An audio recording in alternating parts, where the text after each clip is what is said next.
सुप्रभात। हिंदी की कक्षा में नवम के छात्र छात्राओं का फिर से स्वागत है।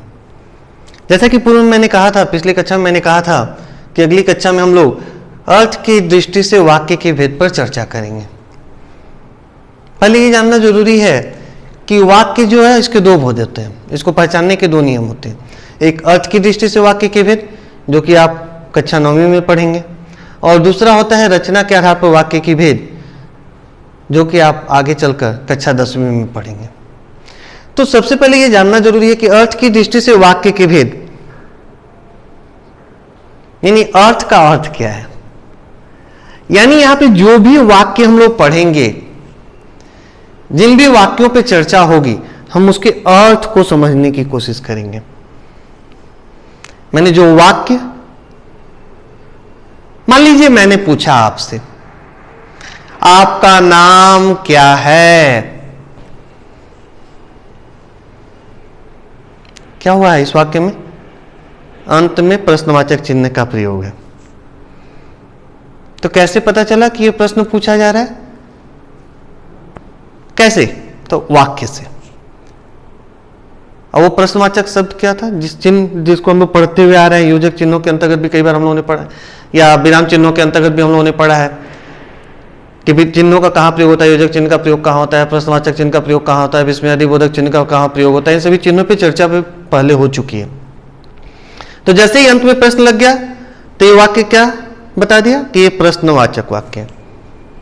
तो यहां पे अर्थ के आधार पर वाक्यों के भेद, तो आप यहां पे देख सकते हैं कि अर्थ के आधार पे वाक्यों के 8 भेद किए गए हैं। कितने भेद किए गए हैं?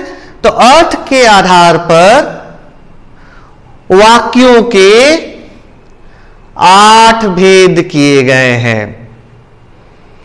देखिए क्या नाम है उन भेदों के। तो पहला ही भेद का नाम है कथनात्मक या विधानवाचक वाक्य। क्या है पहला? कथनात्मक या विधानवाचक वाक्य, जिसे हम सामान्य कथन भी कह सकते हैं। मैं बाद में उदाहरणों पे जा रहा हूं। दूसरा है नकारात्मक या निषेधवाचक वाक्य। क्या है? नकारात्मक या निषेधवाचक वाक्य। तीसरा क्या है? आज्ञार्थक या विधिवाचक वाक्य। क्या है तीसरा? आज्ञार्थक या विधिवाचक वाक्य। 4 नंबर क्या है? प्रश्नवाचक वाक्य, जो मैंने भी समझाने के लिए आपको उदाहरण दिया था। क्या है 4 नंबर? प्रश्नवाचक वाक्य। 5वां क्या है? इच्छावाचक वाक्य। 5वां इच्छावाचक वाक्य। 6ठा क्या है? संदेहवाचक वाक्य। क्या है 6? संदेहवाचक वाक्य। 7वां क्या है? विस्मयादि बोधक वाक्य, जिसको हम मनोवेगात्मक वाक्य भी कहते हैं। मन में जो वेग उत्पन्न होते हैं, जो भाव उत्पन्न होते हैं। मैं आ रहा हूं, विस्तार से बात पे चर्चा करूंगा। और 8वां है संकेतवाचक वाक्य। क्या है 8वां? संकेतवाचक वाक्य। तो सबसे पहला हम लोगों ने जो देखा कथनात्मक या विधानवाचक वाक्य, जो मैंने कहा कि सामान्य कथन होता है या विधान होता है, जो हम आए दिन जिस शब्दों का प्रयोग करते हैं। जैसे ही आपसे पूछा था मैंने कि आपका नाम क्या है, आपने बताया कि मेरा नाम मोहन है। ठीक है, सामान्य कथन है, सामान्य सा उत्तर है। तो इसी को कहते हैं कथनात्मक या विधानवाचक वाक्य। मान लीजिए जैसे यहां पे एक उदाहरण, शीला अध्यापिका है। शीला क्या है? अध्यापिका है। ये एक सामान्य कथन है, हम सभी जानते हैं कि मोहन अध्यापक है, सोहन छात्र है। दूसरा जो है नकारात्मक या निषेधवाचक वाक्य। जैसा कि आप अगर इसके शीर्षक पे ही ध्यान दो, नकारात्मक यानी ना, नहीं, मना करना। अच्छा, ना सुनना कितने लोगों को अच्छा लगता है? आपको कोई काम करने की जब इच्छा हो और अभिभावकों के द्वारा या हम अध्यापकों के द्वारा जब कहा जाता है कि आप ये नहीं कर सकते, किसी को अच्छा लगता है? हम में से किसी को ना सुनना अच्छा नहीं लगता। तो इस वाक्य में जो है किसी भी काम को नहीं करने के लिए या नकारात्मक शब्दों का प्रयोग होता है। मान लीजिए यहां उदाहरण दिया गया है, घूमने मत जाओ। क्या किया जा रहा है? अभी लॉकडाउन का पीरियड है, इन शब्दों का सामना आप लोगों को सबसे ज्यादा करना पड़ रहा होगा। जैसे ही घर से बाहर निकलना जाओगे, जैसे ही बोलोगे मम्मी पापा थोड़ा सा ग्राउंड में जाते हैं, थोड़ा खेलने के लिए, नहीं बेटा एकदम नहीं जाना है, क्या अच्छा लगता है? नहीं। तो नकारात्मक या निषेध में क्या होता है? जब किसी भी काम को हमें जब मना कर दिया जाता है, किसी भी काम को करने से जब हमें रोक दिया जाता है, हमें या किसी और को भी। तीसरा है आज्ञार्थक या विधिवाचक वाक्य। आज्ञार्थक जैसा शब्द में ही देख रहे हो, क्या आज्ञा देना, आदेश देना। जैसे आपसे कहा जा रहा आप बैठ जाओ, आप पढ़ने बैठो, खेलने मत जाओ, जैसे ही खेलने मत जाओ चला गया निषेध में, और जैसे ही आदेश दिया गया आप बैठ जाओ। या कहीं जा रहे हो आप, बोला जा रहा शाम तक जरूर आ जाना, तो ये आदेश है। यहां पे क्या होता है? आज्ञा दिया जाता है या आपको आदेश दिया जाता है। 4 नंबर जिससे मैंने शुरुआती की थी, प्रश्नवाचक वाक्य। मैंने आपसे पूछा था आपका नाम क्या है, यहां पे एक उदाहरण है, मान लीजिए वे लोग कहां रहते हैं, अंत में देख रहे हो आप, अंत में क्या है? प्रश्नवाचक चिन्ह का प्रयोग है।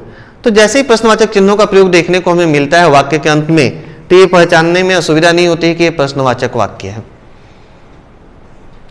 उसके बाद ही है 5वां इच्छावाचक वाक्य। इच्छा का अर्थ क्या होता है? चाहत।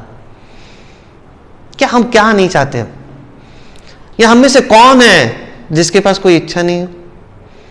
अगर हम में से कोई भी कहे कि नहीं मेरी कोई इच्छा नहीं है, मेरी कोई चाहत नहीं है, तो हम झूठ बोलते हैं। कि हम प्रत्येक मनुष्यों के जीवन में कोई ना कोई इच्छा या चाहत होती ही है। तो ये इच्छा क्या हो सकती है? अपने लिए भी हो सकती है, दूसरे के लिए भी हो सकती है। मैंने यहां पे एक उदाहरण लिया है, क्या है उदाहरण? आपकी यात्रा शुभ हो, यानी मैं दूसरा, हमारा जो अपना भी हो सकता है, या कोई भी व्यक्ति जब हमसे दूर जा रहा है, तो हम क्या चाहते हैं, क्या कहते हैं? आपकी यात्रा मंगलमय हो, या आपकी यात्रा शुभ हो। या कई बार ईश्वर से हम क्या प्रार्थना करते हैं? अपने लिए भी करते हैं, कितना अच्छा होता कि मेरे पास अथाह धन दौलत होता, कितना अच्छा होता अगर हम डॉक्टर बन जाते, हम इंजीनियर बन जाते हैं। मैंने हमारी जो चाहते हैं, हमारी जो इच्छाएं हैं, ये सारे देखो। लेकिन आपको एक चीज बार बार मैं बता रहा हूं, इसको हमेशा याद रखने की जरूरत है कि अर्थ के आधार पर पहचानना है वाक्यों को। उसके बाद क्या? संदेह। कुछ दिन पहले ही, यानी फरवरी मार्च में ही आप लोगों ने अपना टर्म 2 या एनुअल एग्जामिनेशन जो दिया था, असेसमेंट जो दिया था, जब आपसे पूछा गया होगा कि अच्छा बताओ तो बेटा आपके मार्क्स कितने आएंगे, क्या कहते हैं आप लोग? वहां 2 चीजें होती है, एक तो इच्छा होती है कि हमारे इतने मार्क्स आ जाए, और दूसरा क्या होता है? मन में एक संदेह भी रहता है, एक शक भी रहता है कि मैंने जो चाहत थी, मेरी जो इच्छा थी, मैंने जितना एक्सपेक्ट किया था उतने आएंगे कि नहीं आएंगे। जैसे ये प्रश्न मन में आ जाता है, वहीं पे एक संदेह की स्थिति उत्पन्न हो जाती है, एक शक की स्थिति उत्पन्न हो जाती है। इसे ही हम कहते हैं संदेहवाचक वाक्य। जैसे यहां पे देखिए, अब तक बाघ नदी पार कर चुका होगा। बाघ पार कर गया या नहीं कर गया है मालूम नहीं मुझे, अभी संदेह है क्या कि पार कर चुका होगा। अगला है विस्मयादि बोधक या मनोवेगात्मक वाक्य।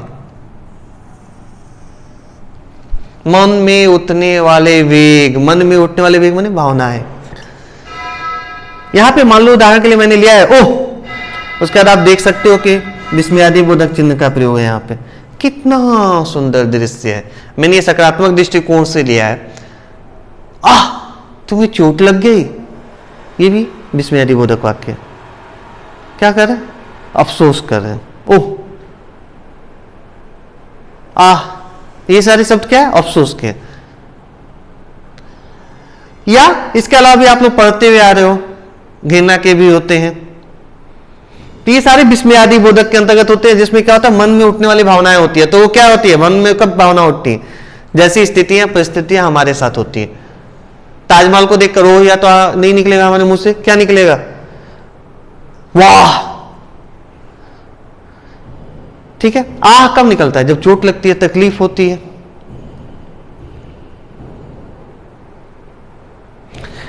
अगला है संकेतवाचक वाक्य। संकेतवाचक वाक्य में क्या होता है, हम इशारा करते, संकेत करते किसी तरफ। जैसे वर्षा होती तो अनाज पैदा होता, यानी ये संकेत है, एक इशारा है कि अनाज कब पैदा होगा, जब वर्षा होगी। अगर आज आप लोग हमारे साथ होते तो कितना अच्छा होता, क्या होता, आमने सामने चर्चा होती। तो ये संकेत है कि आप साथ नहीं हो। अभी क्या है, हम लोग जो भी क्लासेस हो रही हैं अभी ऑनलाइन क्लासेस हो रही हैं। तो ये था अर्थ के आधार पर वाक्यों के भेद। अगली कक्षा में हम लोग यहां पर कैसे पहचानेंगे, तो मैंने बताया कि अर्थ को जानना जरूरी है, वो देखेंगे। मैं कुछ उदाहरण लिखूंगा और उसके बाद हम लोग पहचानेंगे उसके अर्थ के दृष्टिकोण से। और दूसरा, कैसे उसका परिवर्तन करेंगे।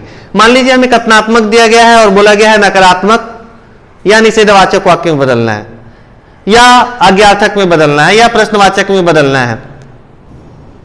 तो इन दो विषयों पर चर्चा अगले दिन अगली कक्षा में होगी। धन्यवाद।